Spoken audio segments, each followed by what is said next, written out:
உங்க பேர் என்ன? திண்டுக்கல். ஓ, நான் பேரை கேட்டேன், ஊரை கேட்கல. பேரு தாங்க திண்டுக்கல். அப்படி ஒரு பேரா? ஏன் பழனி திருப்பதின்னு வச்சுக்கும் போது நாங்க திண்டுக்கல் பேரை வச்சு கூடாதோ? வச்சுக்கோ, திண்டுக்கல்னு வச்சுக்கோ, நாமக்கல்னு வச்சுக்கோ, மணப்பாறைன்னு வச்சுக்கோ, அங்க விக்கிற முறுக்குன்னு வச்சுக்கோ, இமயமலைன்னு வச்சுக்கோ, கன்னியாகுமரின்னு வச்சுக்கோ, கடைசியா 2 கல் எடுத்து தலைக்கும் காலுக்கு வச்சு படுத்துக்கோ. கோயில் எல்லாம் வந்து விவாதம் பண்ணிட்டு இருக்க கூடாது.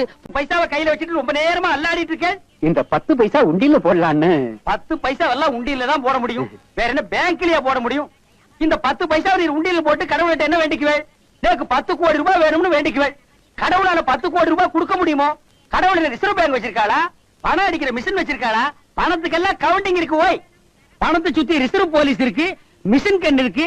அவ்வளவு ஈஸியா கடவுளால் எடுத்து தர முடியாது. ஓய், நீர் இந்த 10 பைசாவுக்கு என்ன வேண்டிக்கணும் தெரியுமோ? கடவுளே, நேக்கு கடைசி வரைக்கும் கை கால் எடுத்துக்காம இருக்கணும்னு வேண்டிக்கணும்.